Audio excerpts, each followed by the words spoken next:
नमस्कार दोस्तों, मैं आपका दोस्त महेश डांगरा आज फिर एक नई कहानी के साथ आपके सामने हाजिर हूं। दोस्तों, एक शहर में एक परिश्रमी, ईमानदार और सदाचारी लड़का रहता था। माता पिता, भाई बहन, मित्र, रिश्तेदार सब उसे बहुत प्यार करते थे। सबकी सहायता को तत्पर रहने के कारण पड़ोसी से लेकर सहकर्मी तक उसका सम्मान करते थे। सब कुछ अच्छा था, किंतु जीवन में वह जिस सफलता प्राप्ति का सपना देखा करता था वह उससे कोसों दूर था। वह दिन रात जी जान लगाकर मेहनत करता, किंतु असफलता ही उसके हाथ लगती। उसका पूरा जीवन ऐसे ही निकल गया और अंत में जीवन चक्र से निकलकर वह काल चक्र में समा गया। चूंकि उसने जीवन में सुकर्म किए थे, इसलिए उसे स्वर्ग की प्राप्ति हुई। देवदूत उसे लेकर स्वर्ग पहुंचे। स्वर्ग लोक का अलौकिक सौंदर्य देख वह मंत्र मुग्ध हो गया और देवदूत से बोला, ये कौन सा स्थान है? ये स्वर्ग लोक है। तुम्हारे अच्छे कर्म के कारण तुम्हें स्वर्ग में स्थान प्राप्त हुआ है। अब से तुम यहीं रहोगे। देवदूत ने उत्तर दिया। यह सुनकर लड़का बहुत खुश हो गया। देवदूत ने उसे वह घर दिखाया जहां उसके रहने की व्यवस्था की गई थी। वह एक आलीशान घर था। इतना आलीशान घर उसने अपने जीवन में कभी नहीं देखा था। देवदूत उसे घर के भीतर लेकर गया और एक एक कर सारे कक्ष दिखाने लगा। सभी कक्ष बहुत सुंदर थे। अंत में वह उसे एक ऐसे कक्ष के पास लेकर गया जिसके सामने स्वप्न कक्ष लिखा हुआ था।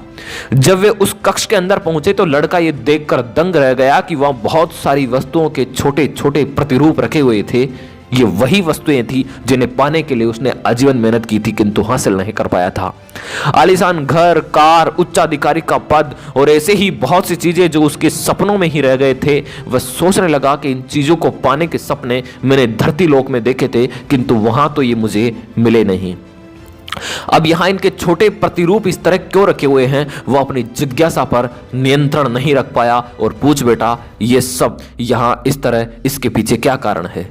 देवदूत ने उसे बताया, मनुष्य अपने जीवन में बहुत से सपने देखता है और उनके पूरा हो जाने की कामना करता है, किंतु कुछ ही सपनों के प्रति वह गंभीर होता है और उन्हें पूरा करने का प्रयास करता है। ईश्वर और ब्रह्मांड मनुष्य के हर सपने पूरा करने की तैयारी करते हैं, लेकिन कई बार असफलता प्राप्ति से हताश होकर और कई बार दृढ़ निश्चय की कमी के कारण मनुष्य उक्षण प्रयास करना छोड़ देता है। जब उसके सपने पूरे होने वाले ही होते हैं, उसके वही अधूरे सपने यहां प्रतिरूप के रूप में रखे हुए हैं। तुम्हारे सपने भी यहां प्रतिरूप के रूप में रखे हैं। तुमने अंत समय तक हार न मानी होती तो उसे अपने जीवन में प्राप्त कर चुके होते। लड़के को अपने जीवन काल में की गई गलती समझ आ गई, किंतु मृत्यु पश्चात वह अब कुछ कर नहीं सकता था। सीख क्या मिलती है दोस्तों? इस कहानी से शिक्षा मिलती है कि किसी भी सपने को पूर्ण करने की दिशा में काम करने के पूर्व ये दृढ़ निश्चय कर लें कि चाहे कितनी भी मुश्किल क्यों ना आए, चाहे कितनी बार भी असफलता का सामना क्यों ना करना पड़े, अपने सपनों को पूरा करने की दिशा में तब तक प्रयास करते रहेंगे जब तक वे पूरे नहीं हो जाते। अन्यथा समय निकल जाने के बाद यह मलाल रह जाएगा कि खास मैंने थोड़ा प्रयास और किया होता। अपने सपनों को अधूरा मत रहने दीजिए। दृढ़ निश्चय और अथक प्रयास से उन्हें हकीकत में तब्दील करके ही दम लीजिए। बहुत बहुत धन्यवाद वीडियो को देखने के लिए। अगर आपको ये पसंद आया है तो इसे लाइक करें, कमेंट करें और चैनल पर पहली बार आए हैं तो सब्सक्राइब जरूर करें। जय श्री राम, वंदे मातरम, धन्यवाद।